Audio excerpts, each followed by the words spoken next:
Every marriage has arguments and conflicts, some more than others, but we all have them. It is a part of the process of learning about one another and melding your thinking and your desires together to become one. Learning how to resolve these conflicts properly is what will make the difference in your marriage and help you to grow together so that you have less and less of these over time. Today, I'm sharing with you 6 steps to resolve conflicts in your marriage. I have used these same steps myself in 40 plus years of marriage. Why? Because they are a part of God's word and they work. So if you're looking for how to talk to your husband about an issue, how to have less arguments in your marriage, and how to get him to see your side of things, this is the episode for you. Ladies, you are going to want to take some notes today, so grab that pen and paper and let's get started. Welcome to the Faith Lived Out podcast. Are you wanting a loving Christian marriage but are unsure what that looks like or how to get it? Do you have fears about becoming a submissive wife, afraid that you'll lose your identity or become a doormat? Do you have thoughts that maybe you're doing this whole wife and marriage thing all wrong and you want to know how to do it right, to stop worrying all the time and to learn how to truly put your faith and trust in the Lord? Hey girl, I'm Nancy Adamson, wife, mom, and Grammy to 7 sweet babies, Christian mentor, Bible teacher, speaker, and women's ministry leader. I see you and I get you because I've been there, and I'm here to share with you what God has taught me on how to have a loving biblical marriage and what the true meaning of being a submissive wife really looks like. We'll also chat about how to find wisdom and truth for life's challenging questions in His Word, how to apply God's truth to our lives, and to put the cares and concerns that are on your heart safely in the Father's hands. So if you're ready to learn how to live out your faith every day and follow the amazing plan that God has for your marriage, grab your coffee, pull up a chair next to mine, and let's get started.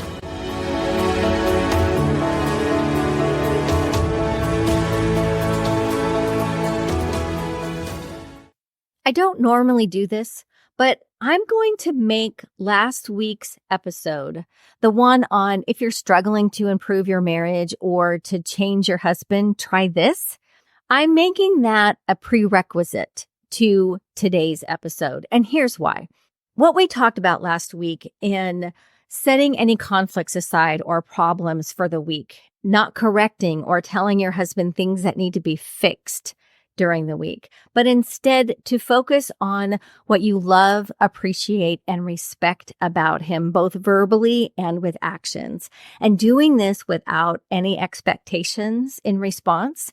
This needs to be done in order to give you a level playing field, to break down those barriers that have been built up and to help you both put down those defenses that you have so that you can really come together and to work things out. Skipping this step will only make resolving any conflicts for you more difficult. So if you have not listened to last week's episode yet, or if you have not done your full week of, doing everything that it says in there and showing your husband love, appreciation, and respect, then stop this episode right here. Don't go any farther. Go and listen to that episode. Finish your week. If you need to re-listen to it, if you need some encouragement in this area, but just please make sure that you do that part first. It really will make a difference. I cannot even stress to you enough the difference that it is going to make as you move forward in this. All right, then. So if you have done those things, if you've listened to last week's episode, if you have spent the last week showing these things to your husband, one, please let me know about it. Go to the Facebook page. Let me know how it went. Let me know if your husband had a response, and if so, what it was. I would love to hear this information. All right, then, let me clue you in a little bit to my family. My son-in-law thinks that my husband and I are weird. Like, he has literally said to my daughter, your parents are weird because they never argue. And he's used to people arguing. I mean, anybody that you're around for a very long time, and as much time as we have spent together, you would think that you would hear them argue, but my husband and I don't. Not that we never have, we certainly have, but we have learned how to do this properly, learned how to resolve our conflicts and our situations in the right way so that we don't have these kinds of conflicts anymore and that our attitude and our mindset has changed about this. And this is what I'm going to teach you today so that at some point in your marriage, and it will take some time, and that's okay, it's a part of the process, but at some point in your marriage, you will be able to have the same thing because you and your husband are two different people. You were raised in different households with varying things happening to you. So you have different things in your past that shape your way of thinking and how you do things. Conflicts and arguments are going to happen in a marriage, especially in the beginning when you're learning about one another. You're learning about what your likes and dislikes are and, how you were raised and how you want to raise your kids or whatever the case is. But you're learning about each other and how you came from two different places and then how you're going to take that past that you have and that past that your husband has, and you're going to meld it together, meld that knowledge together into something beautiful and wonderful that your family has. You are now creating your own family unit and shaping your life together, blending together your husband's experiences with what he knows, and then your experiences and what you know to shape your own family life. This process is necessary, and yes, it can be difficult, but if you work through it properly, it does get better, and you grow together into your own family, and you have less arguments and strife in the long run. If my son-in-law would have known us when we were first married, he probably would not think that we were quite so weird. Most of the time, a conflict will arise based on how a behavior or lack thereof made us feel, how it didn't meet our expectations, the fact that we would have done it differently, or we didn't like the outcome of someone's actions. So some examples would be, your husband comes home late without notifying you, leaving you feeling that he is inconsiderate of your feelings, causing you to worry, and he did not meet your expectations of calling you and letting you know that he was going to be late. Another one is maybe he checks up on you often, asking, where are you and what are you doing? What are you spending our money on? Making you feel that he is controlling or doesn't trust you.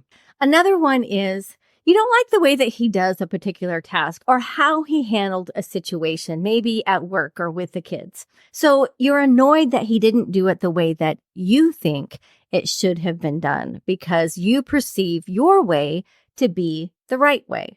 And him handling it differently or not seeing it the way you see things is causing a problem in you being annoyed with him or just at odds with him. We often attack the action because we want it to stop or to change. So we get angry at our husbands and we tell them that they need to change. In these scenarios, it might look something like this. It's just a decent thing for you to do to tell me that you're going to be late. Or, why are you always asking me about money and stuff anyway? I can take care of myself. Just leave me alone. Or maybe, why did you do it this way and not that way? Like, what were you thinking? Don't you know that we really should be doing this and not that? Any of this sound familiar? Probably so, because we all go through this. All marriages have these kinds of problems as we learn about each other and grow together. Or on the flip side, maybe you don't say anything at all so that you can hopefully avoid a conflict, thinking that if you just ignore it, it will eventually go away. However, instead of it going away, you begin to harbor resentment for your husband that continues to build over time. And you feel that he is inconsiderate, controlling, or annoying until one day you can't take it anymore. And you either blow up or you want to leave because you think there is no hope of change. Using the following steps will help us to think past this action that made us upset and determine, is there really a problem? And if so, why did it happen? And what can we do to make sure it doesn't happen again? So step one in resolving a conflict is to determine, is it really a problem? Am I looking at this with the right perspective? Or am I maybe assuming wrong motives, either from myself or from the enemy? Either my own thoughts of why my husband may have behaved this way, or has the enemy come in to say, you know why he did that to you, don't you? Like, have you ever heard the enemy say that, had those thoughts come into your mind? That's usually him trying to cause problems. So I have an example for you from my own marriage. My husband wants to know the why for everything that happens. And ladies, when I say everything, I mean everything, to the point where he will make comments about why someone is driving the way that they're driving, why they turned down this street or that street, or why they were late, or why something, whatever the case may be. And he needs to verbalize the reason why. So I hear this often. Oh, they did it because of this or because of that. Like, it's kind of crazy, but there's always that kind of comment that I hear from him. Then I noticed that when I would mention to him something that I didn't care for or that I didn't agree with that he did, he would give me a reason why he did it. And I started to think, why does he always do that? Why does he always come up with this excuse for his behavior? And I think the enemy was kind of helping me along with this. But why doesn't he just say, I'm sorry, what I did was wrong, and leave it at that? But he always has to say why. Like, is he trying to say that maybe it wasn't his fault?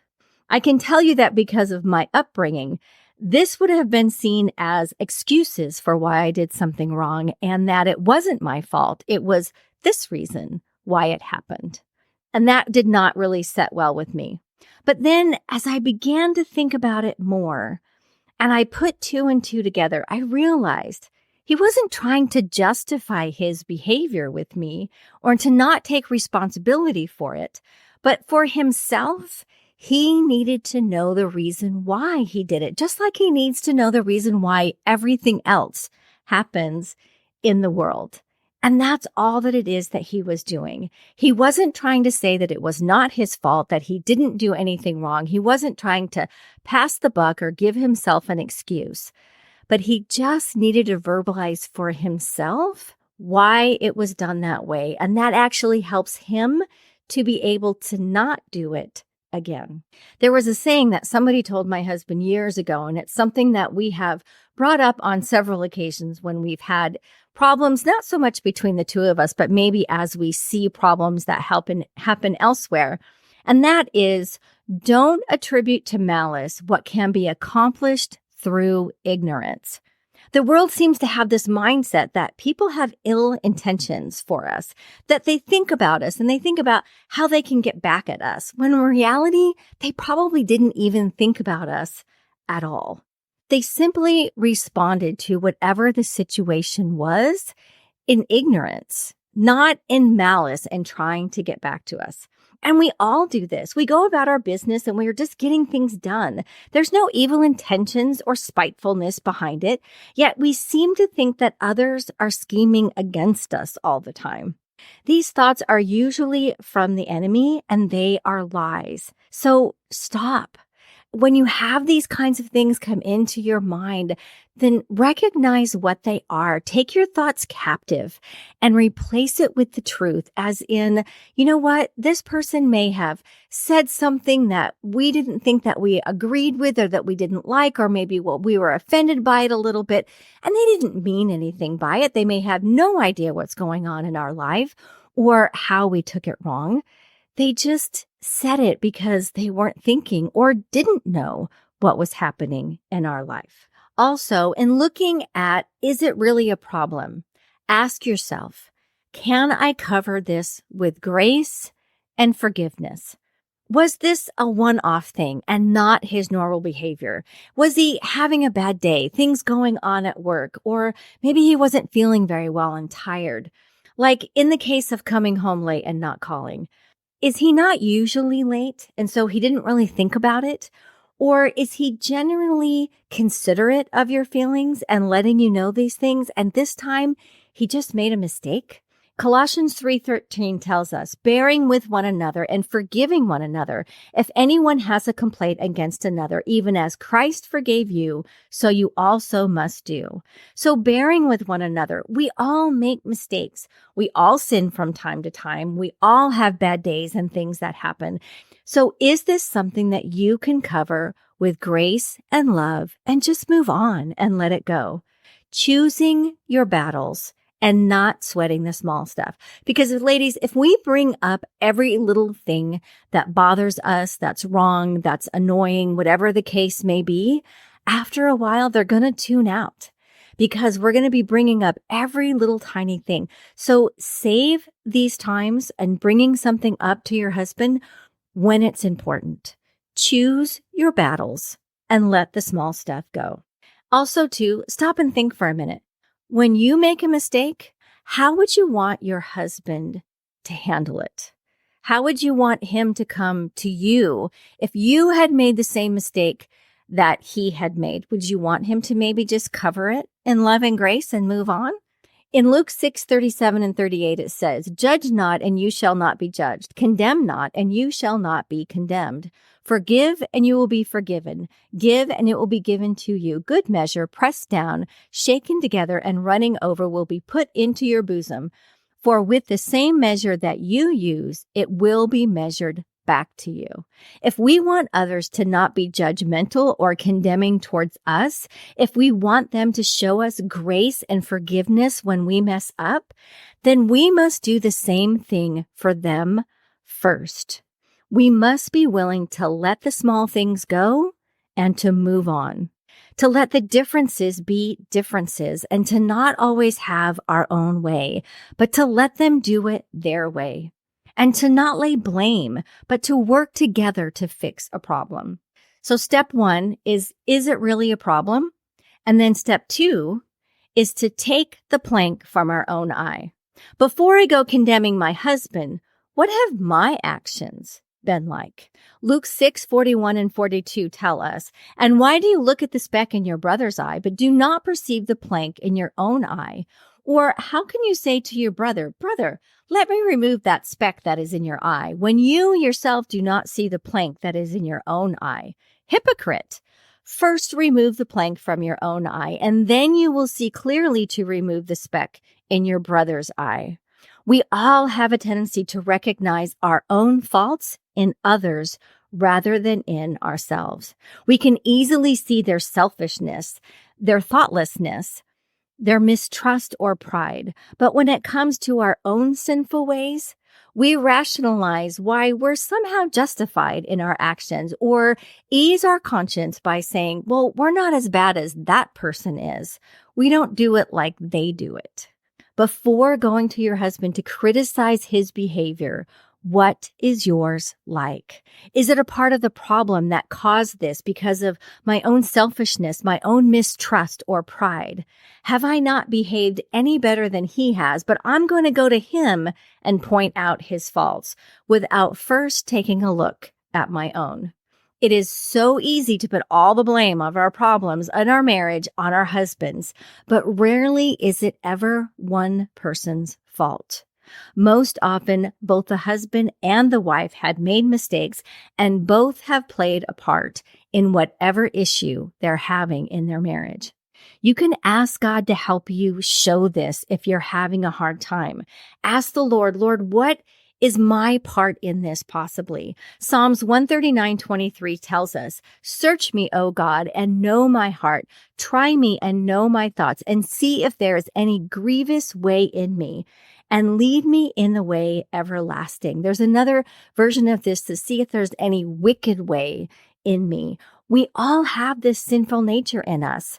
You're not alone in that. And we need sometimes to ask God to say, Lord, show me where my thoughts are wrong. Show me where my actions are wrong, that I can do something different and better to make this situation different. One of the ways that we can do this is to check our behavior towards our husbands up against what we are told about love in 1 Corinthians 13, 4-7, where it tells us that love suffers long and is kind. Love does not envy. Love does not parade itself. It is not puffed up, does not behave rudely, does not seek its own, is not provoked, thinks no evil, does not rejoice in iniquity, but rejoices in the truth, bears all things, believes all things, hopes all things, endures all things. So has our behavior been more of envy, pride, tearing others down to lift ourselves up, self-seeking, rude, provoking others, or in thinking evil towards them? Or have we been loving, kind, long-suffering towards others, which is patience, rejoicing in the truth, bearing all things, believing all things, and hoping all things? Another part in taking the plank out of our own eye is, could I have avoided this in some way? Could I have given more information, explained the situation better, or not assumed that he knew what I wanted? And then would this have happened differently or not have happened at all if I had done something different to begin with? Or did I have unrealistic expectations? I can tell you, ladies, this used to get me in trouble all the time.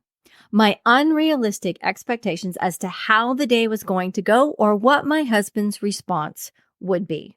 Mostly because I would imagine the day or his response as something from a romance novel or what I have seen in the movies. Like, this is the bliss that I want to have, and so this is what I want my husband to do in response to my behavior. It didn't happen that way because life doesn't happen that way. And so then I would be upset and down and, not angry so much, but just upset and unhappy because it didn't turn out the way that I had imagined it in my mind. And I was the one that was causing the problems here because of my own unrealistic expectations. So step 1 was, is this really a problem? So to determine that. Step 2 is to take the plank from my own eye. And once you have gone through these 2 steps, and if you come to the conclusion that, yes, this is a problem that needs to be addressed, then it's time to move on to step 3, which is the proper who, when, and where of conflict resolution. So who is between you and your husband alone. Matthew 18:15 tells us, moreover, if your brother sins against you, go and tell him his fault between you and him alone. If he hears you, you have gained your brother. So it's not for you to go to your parents, to go to your friends, to even talk to your bestie first, but to maintain your husband's trust by keeping these things between you and him alone. That being said, there may come a time that you are struggling with steps 1 and 2 and may need to have a little guidance as to, is this really a problem? And am I playing a part of this in some way? And if that's the case, then yes, it's a good idea to go and to speak to someone that you trust, that you know is going to keep this confidence, and that you also know is going to give you the truth. Not someone that you know is going to agree with you because they think like you do, but someone who is willing to give you the biblical truth, even if it hurts or you don't like it. That's who you need to go to in this. And yes, there are definitely times it should only be one person. But yes, there are definitely times that we do need to kind of check ourselves against someone else and say, hey, am I thinking about this incorrectly? And then the when. Choosing the right time is very important. Otherwise, you will just be setting yourself up for failure. Trying to talk to your husband about a problem in your relationship as soon as he walks through the door from work, or if he is angry or tired or busy because he's working on some task, this is not going to give you the result that you desire. This is not going to be helpful for this at all. Give him some time after he comes home from work to unwind and to relax. Wait until the kids have gone to bed and the house is calm. Make sure that neither of you are tired or already feeling overwhelmed or angry about something that is going to affect either your response or his response. Choose a time when you won't be rushed to finish your conversation, but have plenty of time to fully discuss the problem. And then the where. Someplace quiet with no distractions. This may be away from the kids, maybe while they're in bed, or you go someplace else to have coffee, to go take a walk together, or whatever it is that you want to do, but someplace where you can either sit quietly or walk quietly and to be able to have a conversation with one another without interruptions and without that time limit like we talked about. And then step 4 is the how. What to say and how to say it. As you can imagine, this is a big part of this topic, and there is way more to cover than we're going to be able to cover today. So we're going to cover that and steps 5 and 6 next week. By the way, there will also be a bonus freebie for you next week. In the meantime, continue to show your husband love, appreciation, and respect, both verbally and with actions, continuing to refrain from correcting him and discussing the areas that need to be fixed in your marriage. Begin to apply the steps that we went over today to the situations in your own marriage. Step 1, is it really a problem? Am I assuming a wrong motive, maybe because of myself or the enemy? Or remember what Andy's saying is, am I attributing to malice what can be done through ignorance? And can I cover this with grace and forgiveness and let it go, being careful to choose my battles? And then step 2, take the plank from your own eye. Am I recognizing my own faults that I see in my husband? Did I have a part in this in some way, in my selfishness, pride, rudeness, etc.? Could I have avoided this? Maybe explain something better, not assume something. Or did I have unrealistic expectations? And that's what caused the problem.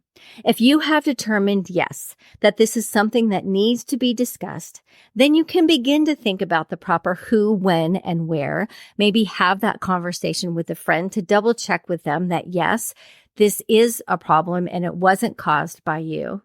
But don't say anything to him yet. Make sure that you listen to next week's episode as to what to say and how to say it. But be in prayer during this week over this and for God to soften your heart in this area and to soften your heart towards your husband in this as well, and begin to show you the areas that you may need to work on in yourself, and then also still bring those things up to your husband.